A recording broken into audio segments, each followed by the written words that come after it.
Halo teman-teman, selamat datang di pembelajaran IPS SMP. Bagaimana kabarnya hari ini? Semoga semuanya sehat dan tetap semangat belajar ya.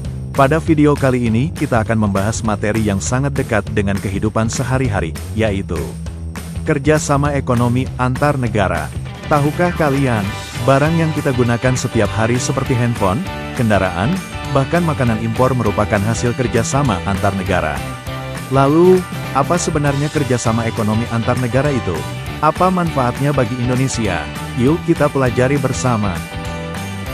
Kerjasama ekonomi antar negara adalah hubungan kerjasama yang dilakukan oleh dua negara atau lebih dalam bidang ekonomi untuk memenuhi kebutuhan dan meningkatkan kesejahteraan masyarakat. Setiap negara memiliki kelebihan dan kekurangan masing-masing. Ada negara yang kaya minyak bumi, ada yang maju teknologinya, dan ada juga yang unggul dalam pertanian. Karena itulah negara-negara di dunia saling bekerja sama. Contohnya, Indonesia mengekspor kelapa sawit ke negara lain. Indonesia mengimpor gandum dari Australia. Jepang bekerja sama dengan Indonesia di bidang otomotif. Semua itu termasuk kerjasama ekonomi. Lalu, apa tujuan kerjasama ekonomi antar negara? Mari kita bahas satu persatu. 1. Memenuhi kebutuhan dalam negeri. Tidak semua kebutuhan dapat diproduksi sendiri. Contohnya, Indonesia belum bisa memproduksi gandum dalam jumlah besar, sehingga harus mengimpor dari negara lain. Dengan kerjasama ekonomi, kebutuhan masyarakat dapat terpenuhi. 2. Meningkatkan pendapatan negara. Kerjasama ekonomi dapat meningkatkan pendapatan negara melalui kegiatan ekspor. Semakin banyak barang yang dijual ke luar negeri, semakin besar devisa negara. 3. Memperluas lapangan kerja. Masuknya perusahaan asing dapat membuka lapangan pekerjaan baru. Misalnya, pabrik kendaraan atau perusahaan elektronik dari luar negeri yang berdiri di Indonesia.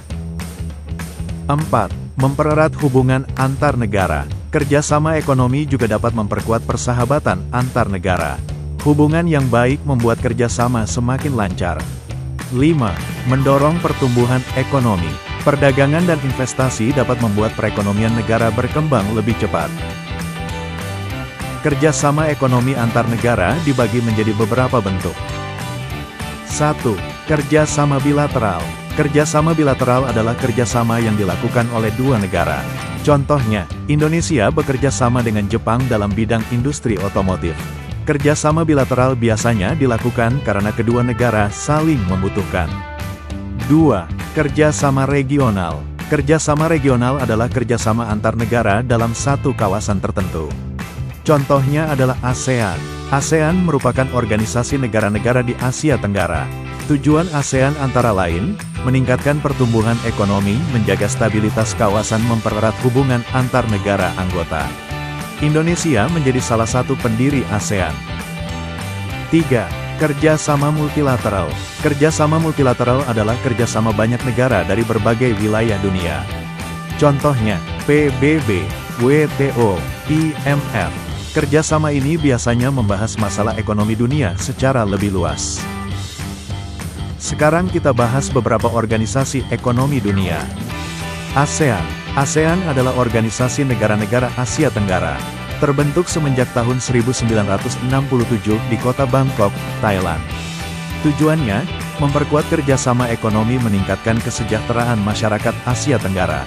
Negara anggota ASEAN sekarang ada 11 negara antara lain: Indonesia, Malaysia, Thailand, Singapura, Filipina, Vietnam, Laos, Myanmar, Kamboja, Brunei dan Timor Leste. APEC. APEC adalah kerjasama ekonomi negara-negara di kawasan Asia Pasifik. Tujuannya adalah memperlancar perdagangan dan meningkatkan pertumbuhan ekonomi. WTO. WTO atau World Trade Organization adalah organisasi perdagangan dunia. Tugas WTO adalah mengatur perdagangan internasional agar berjalan dengan adil. IMF. IMF atau International Monetary Fund membantu negara-negara yang mengalami masalah keuangan. Kerjasama ekonomi memiliki dampak positif dan negatif. Dampak positif. Barang dari luar negeri lebih mudah diperoleh. Teknologi semakin berkembang. Lapangan pekerjaan bertambah. Hubungan antar negara semakin baik. Dampak negatif, produk lokal bisa kalah bersaing dengan produk luar negeri. Ketergantungan terhadap negara lain meningkat. Budaya asing lebih mudah masuk. Karena itu, masyarakat harus tetap mencintai produk dalam negeri.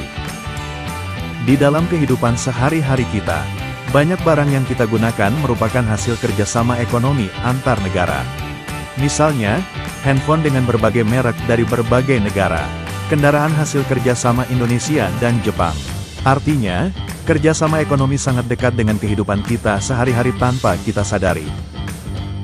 Nah teman-teman, itulah pembahasan tentang kerjasama ekonomi antar negara. Semoga materi hari ini membantu kalian memahami pelajaran IPS dengan lebih mudah.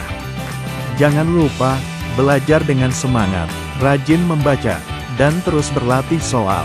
Terima kasih sudah menonton. Sampai jumpa di video pembelajaran berikutnya.